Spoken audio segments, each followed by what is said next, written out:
This is the Average to Savage podcast with Paul Guarino. Everyone and anyone, athletes, celebs, and much more. What's up, everybody? Welcome back to another episode of the Average Savage podcast. Our special guest today is Daniel Amesbury. Daniel, how's it going? Good, Paul. Thanks for having me on. Appreciate it. Yeah, for sure. That was just weird calling you Daniel because I don't think I ever heard. It was first time for sure. Yeah, so let's just go back in time a little bit. Just tell me how you got involved playing hockey. I grew up in Canada in Vancouver on the West Coast there, and obviously, being Canadian and growing up there, it's pretty common to play hockey, and pretty much everyone I knew was a hockey player. I got in it, I was probably four years old, I guess, when I played my first actual hockey game. Started skating when I was 2-3 years old, and I just went from there. I was never an elite player, I was kind of always a bubble player for a AAA team. I never made AAA until my last year of minor hockey, and then that's kind of when I got a little bit noticed, and then I played junior. Probably could have applied myself a little bit better when I was younger, just pretty distracted and whatnot. And so I kind of just was planning on just playing till junior, and then I'd be done. And then I just got a phone call from a buddy one time and said, "Hey, I want to come out try out for this team." And it was actually in the Federal League, and I had no idea what that was like or what it was. And I just went and tried out, and next thing you know, I get called up, and then I get called up again, and here I am, 12 years later. Yeah, for sure. I know you grew up in Canada, so what was it like in terms of, because in the US it's usually you go, people want to go college or juniors or whatnot. Is college to go to college in Canada, I should say, is that a option? Yeah, of course it is. It's I feel like it's not as much cultural, a cultural thing. In the States, it's you have to go to college. Everybody goes. It is what it is. If you don't go, you're in trouble from your parents. I feel like it's just a lot more. Obviously, that's still, people still want their kids to go to school and stuff in Canada, but I think it's just more blue collar in a sense where, and then just the sport of hockey in general, there's a more direct route to pro. A lot of guys will just go junior and then junior straight to pro, no school. Whereas I know that doesn't really happen. That definitely doesn't really happen too often in football and basketball and stuff like that. But yeah, growing up, I never really considered going to school. I had a lot of buddies that, I know a lot of people that went to school, obviously, but as far as the hockey route, I actually pretty much didn't know too many people at all that were trying to go to school. Pretty much everybody in the hockey world that I knew, what their goals were, play major junior. And at that point when I was young, if you played major junior, you couldn't go to college after, because they kind of considered it pro already. They actually just changed that rule weeks ago, and now you can go play major junior, which is the highest level of junior hockey, and you can still play college. But when I was growing up in Canada, it was always you wanted to play major junior, you wanted to play in the WHL or the OHL kind of thing. But yeah, so it was. I guess it's a little different in that sense. I feel like it's not as pushed culturally, but it's obviously still a thing. Obviously, people still go to school, and it's very common. But I think it's definitely more pushed in the U.S. Yeah, nah, definitely. And then I know you mentioned you were just gonna be finished with hockey, and then you got a call. But so what was your plan in between that? Were you just planning to get a job? Yeah, so I actually was retired from pro hockey for 8 years, which is that's a whole other crazy story. How I got started was really crazy, but then it ended, kind of not really on my terms, had some shit going on, wasn't really taking care of myself as good as I should have.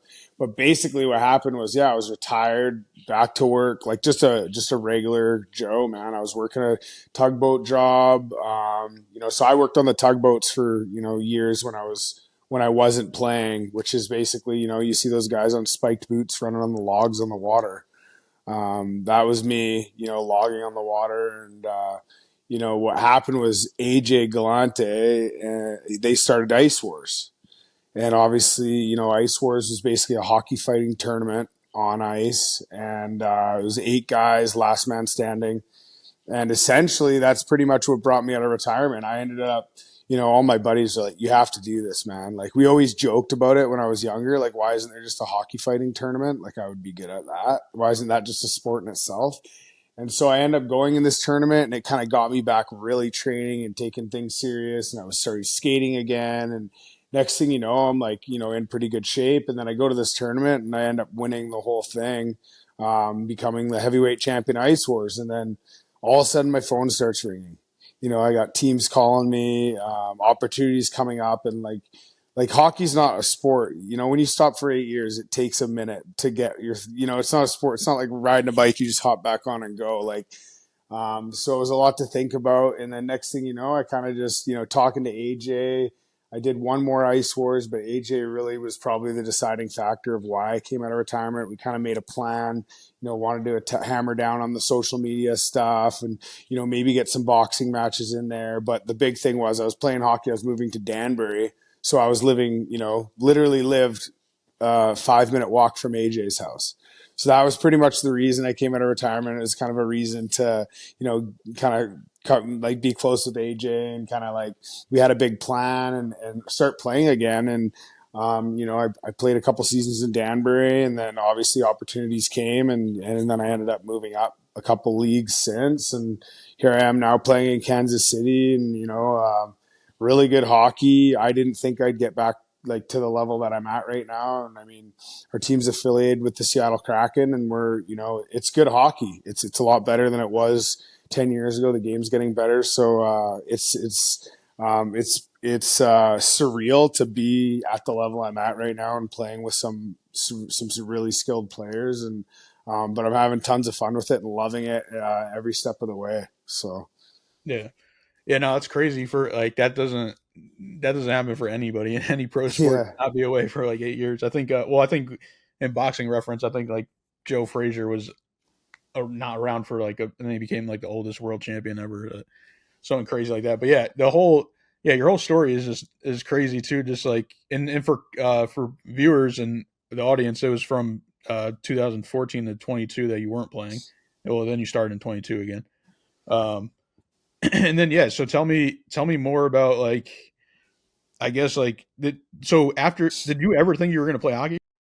No, 100% no. Like I thought maybe at some point I might play some beer league or whatever, but like when I originally retired, and this is a pretty common thing I think for probably any athlete too, is like I just was like kind of depressed when I didn't play hockey anymore. I just like that was your identity your whole entire life. You never had anything to worry about. You just had to play hockey. And then, especially when you go from playing pro where like your full-time job is hockey, you're on the ice every day, you're with the boys every day. Like it's just, that's your life. That's your identity. And then when it stops and you don't have that anymore, it was hard on me, honestly. And I just didn't really, I was young still. I was only 24 when I retired originally. And I didn't really understand how to handle it, and it was tough. It was a really hard time, and I can imagine. I know for a fact it's a very common thing a lot of guys deal with when they don't have the game anymore.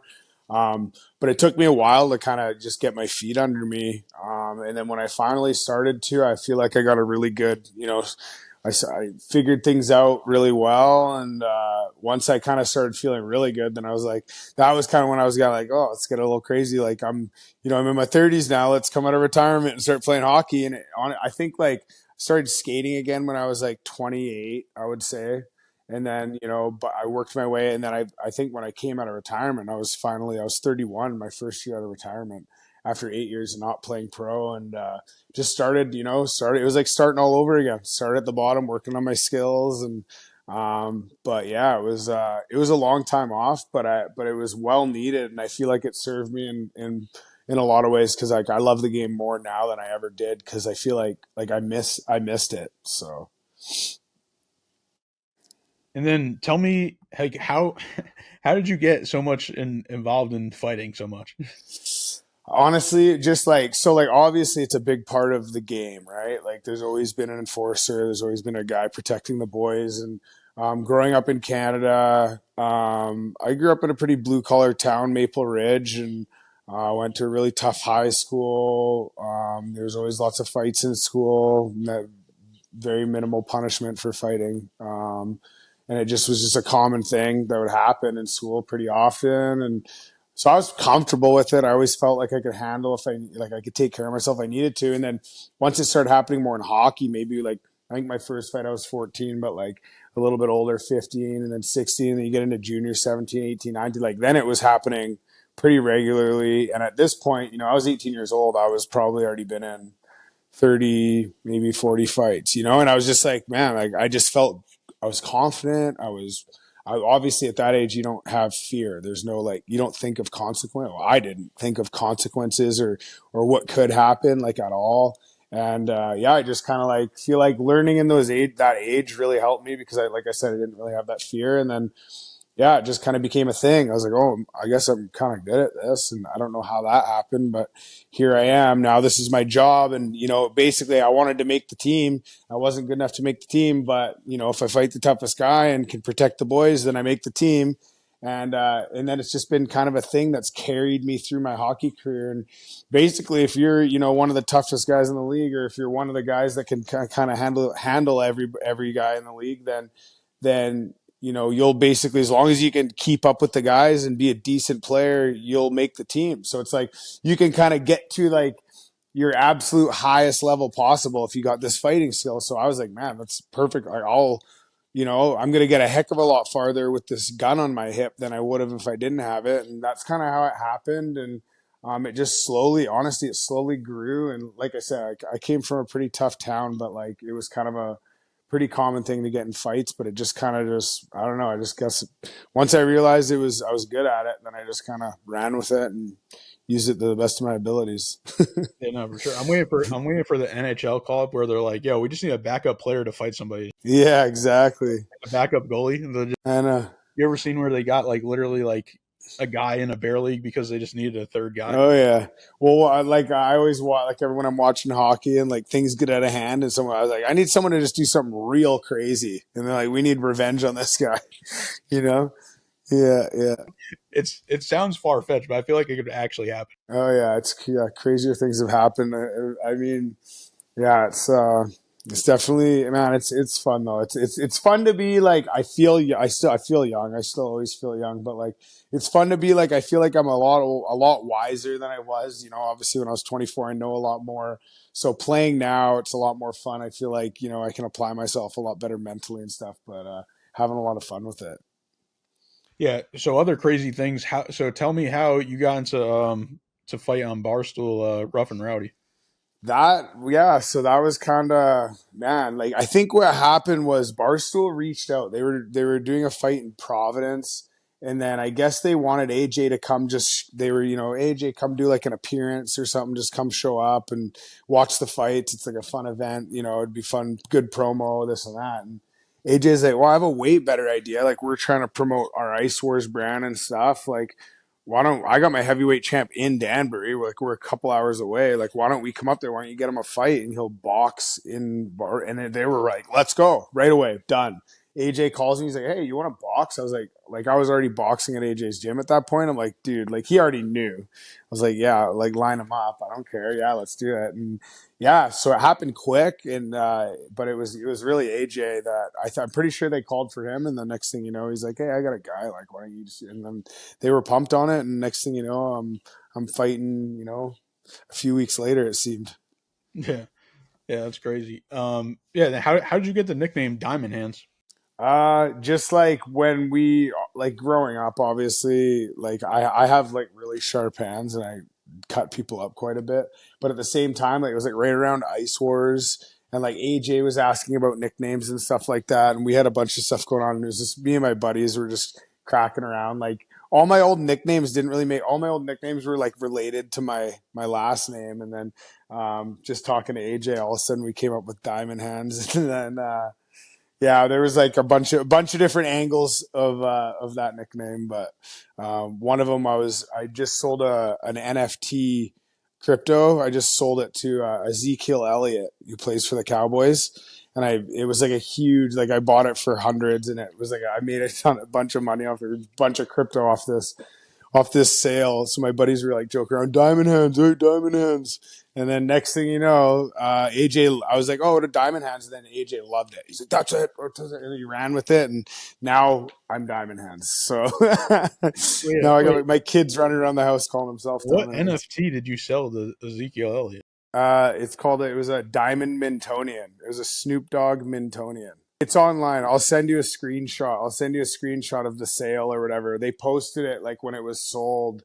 I think I got, I can't remember what the sale was. I think 18 and a half Ethereum at the time, whatever that was. Did you keep the Ethereum? Yeah, I got some stuff. I got some stuff lurking around. But yeah, it was crazy. It was crazy, man. Like it was like I was like opening a pack of baseball cards from back in the day and getting a Babe Ruth. That's what happened. Glad you sold it before NFTs crashed. yeah. It's definitely not worth anything anymore. So. Yeah, because I made my own and I had a golden hat and I forgot if it was like, I think I put it for 1 ETH or half a ETH or something. I don't know. It was like 1,000. It was 1,000, whatever it was equivalent to like $1,000 at the time. And I was like, yo, I just sold a random NFT hat. Digital piece of paper. That's crazy. Yeah, I was like, wow, that's crazy. But yeah, that's nuts. That's crazy. Yeah, that time was insane. Like I didn't even know you were into NFTs. And at that time, I was doing a lot of stuff too with my other hockey player, Adam Ernie. He was big into it. He was going crazy. It was fun, man. It was like trading cards. Yeah. It didn't feel real at certain times because it obviously always feels real when you're prices. You'd be like, yo, $100. Oh, fuck it. It feels real when you're buying them. Like when you're actually buying an NFT, like you're like, holy crap, I can't believe I'm paying $500 for this digital photo. But it never felt real selling them, especially if you did well on them. But that was a pretty crazy time, and like to understand like how that was happening, and I mean, I feel like it's still the Wild West of crypto right now. It still doesn't make sense to me. Like I made a decent amount of money. Like I used like some of it to put a down payment on my car, and I was like, nice. That was like the first time I actually cashed it out, and I was like, this is weird. Like this doesn't feel real. I was like, all right, this is real money.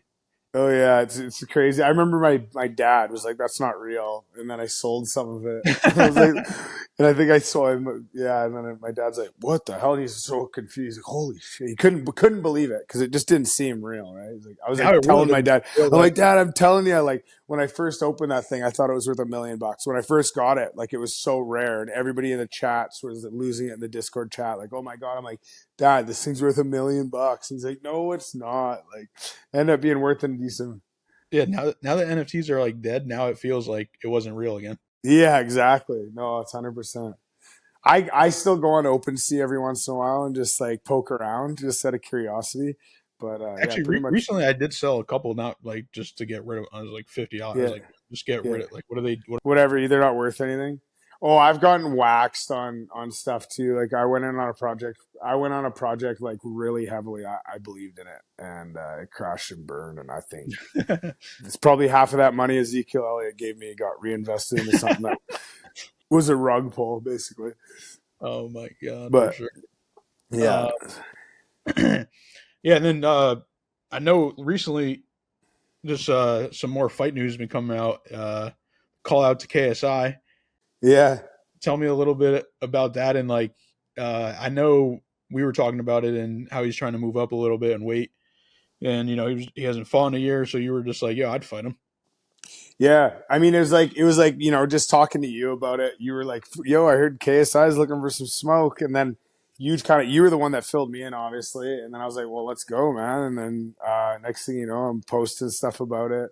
I actually got way more traction than I thought. Like Twitter's hard, man. Like I've never really been like a Twitter guy, but I think I only got like 1,600 followers on Twitter. But I posted on Twitter and like it got tons of retweets. It was getting like, it's like, man, I've never had a tweet go out that heavy on Twitter before. And then all of a sudden I got people in my DMs asking me. I'm like, dude, like I'm down to fight him. And I feel like I was a pretty good matchup for him. Like for what he was looking for, he's looking for a bigger guy with like probably minimal experience, which I mean, I have fighting experience and a reputation, which I think is good, but I guess the boxing experience isn't necessarily there compared to him. I mean, he's got a bunch of fights at this point.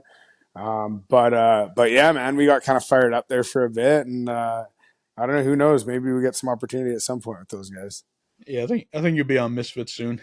Yeah, that'll be, dude. I'd love to. Yeah. Oh, it'd be awesome, man. Like, I know. I mean, that's like the UFC of influencer boxing, right? Like, or it really is. It's like that's the main promotion, you know. So I mean, at the end of the day, like when I started doing these boxing matches, like me and AJ talked about it, and I know I've talked about it with you. I'm like, that's the goal. Like at the end of the day, I want to get to Misfits and get some fights on there, and yeah, man, that'd be a blast. I'd love to. I'm sure there's a ton of guys. I know there's a ton of guys in those divisions and stuff. And I mean, the sport's growing, and like the cool part that I love, and like, are they calling it like crossover boxing now? Is that what guys want to call it?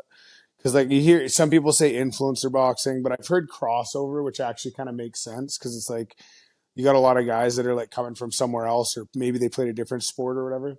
But you notice now, like these guys are like, at first it was like guys weren't very boxing, like they weren't super good boxers. Now you got some boxers. You know what I mean? Now these guys, because I mean, number one, you know that there's some money floating around. Number two, a lot of these guys are ex-athletes or athletes from different sports or maybe MMA fighters. And then now, I mean, you know, it's been going on long enough now where you got like Jake Paul, KSI, like these top guys, they've been boxing with top trainers, they're sparring top boxers, like, and they're becoming boxers now. Like at the end of the day, like, you know, and I think there's a lot of people are starting to come around, because at first a lot of people be like, oh, it's just a joke, right? But now people are starting to come around. They're like, you know, how many times have you heard it probably where you're like, oh, Jake Paul can kind of box now, you know, like people are like, he's a boxer now. And it's like, wait, man, like you're the same person that said he couldn't at all or whatever. And yeah, man, you're starting to see it's turning. I love to see it, man. It's super cool. I mean, do you remember the old days? They had celebrity boxing. I don't know how long ago that was, but that was Rockstar. Like everybody wanted to watch that. And it was like, you know, I can't even remember who was fighting in those, but that was always, I remember when it first happened, it was like, no way, that's the coolest thing in the world. Who doesn't want to see that? Two of your favorite celebrities duking it out. Yeah, no, it's been super interesting to just see it. And yeah, like you said, like some of these guys are getting like good enough to actually face pros. Yeah. Yeah, and that's why it's really going to get interesting soon. And even like, yeah, you were just saying like former athletes, there was this commentator, his name's Wade, and he just made his debut, and everyone was kind of like doubting him. And I was like, you guys clearly didn't do your research, because he was like a college football player. So I was like, this guy's athletic already. Like, you guys are just sleeping on him. And I was like, if you have an athletic background, and like, if you're not like, you know, 2 left feet, you could figure out boxing. I feel like. I feel like if you're athletic and you're like not like, obviously you have to have like balls, like that's like a normal part of, you know, that's just like you have to have that. But like, I feel like if you have an athletic background and you have balls to do it, then I feel like, man, like, you know, especially if you're committing time to it. And then, you know, like I said, man, a lot of these guys, there's a lot of people know that at the end of the day, if, you know, you might have to take a couple on the chin at the beginning, get some fights. You might not make a lot of money, but at the end of the day, if you get that big fight, that's a payday. It's just the same payday as these guys are getting, probably, that are pro boxers that have been boxing their whole life, you know, or better, man, you know, which is crazy to think. Yeah, I mean, I know I have, I don't really want to say who, but I have a buddy who fought, you know, highest level of elite fighting. He fought killers his whole life. And his girlfriend goes and fights in an influencer tournament and makes more money than he's ever made in a fight. And he's like, this is crazy. I've been fighting killers my whole life in the UFC, you name it. And I was like, holy, man, that's a crazy thing to think about, you know? Yeah, no, for sure. Yeah. Are you ready for some fun questions? Yeah, let's do it. What's your favorite cheat meal? Favorite cheat meal? Oh, man. What's a cheat meal? I'm trying to think what my favorite cheat meal would be. I don't know, man. I'm gonna be honest. Like, I don't know if you guys ever heard of Culver's, but that's kind of been my cheat meal. It's not great for you, but it's straight fast food. But I think it's like the best. It's like the best. Yeah. Oh yeah. It's a cheat meal. It's the best fast food that there is in my neck of the woods. I'd say it goes In and Out number one, and then Culver's number two in America for fast food. So I think to be honest, I mean, I didn't even really want to say it because I feel so guilty about it, but it's got to be Culver's. I never had either one, so I don't. Oh I man. can't tell you. Who was your favorite NHL team growing up? I mean, obviously I grew up in Vancouver, so it was always Vancouver, just, the team that I watched the most probably. Yeah, And then I don't know, as I got older, for whatever reason, I just kind of I just love, like, nowadays I have a tough time with that answer because I just love the game so much and I feel yeah, myself watching players more. yeah, for sure. But yeah, I just growing up, it was Vancouver, the Canucks, the old, you see them wearing the black and the black and the yellow and the red jerseys every once in a while now. So like, that's what I remember when I was a kid, like Pavel Bure, Kirk McLean, Trevor Linden, like those were the glory days for me. Gino Ojic. Yeah. What's something that people don't know about you? I feel like a lot of people probably don't know that I played lacrosse at like the highest level in Canada there for lots of the years that I wasn't playing hockey. I was playing. We call it box lacrosse. I mean, it's in Canada we just call it lacrosse, but in America you would call it box lacrosse, which is indoor lacrosse, and it's like played in a hockey rink, and there's either turf, concrete, or hardwood floor. I prefer the hardwood. I like the hardwood. I grew up on junior. I played on hardwood, but and there's fighting. So like that's what I did kind of during my retirement. Everyone's like, oh, so I kind of I kept the sword sharp. But yeah, I played box lacrosse, and yeah, man, it was that was what kept me busy outside of work and my time off. Yeah, definitely. All right. Well, I appreciate you coming on, and could you let the listeners know where they can follow you at? Yeah, follow me. All my handles on all platforms is Ames to Barry. So AMES number two BURY. Yeah, give me a follow, Instagram, Twitter. Yeah, man. I'll be around. You guys will see me soon, hopefully on a Misfits card. So.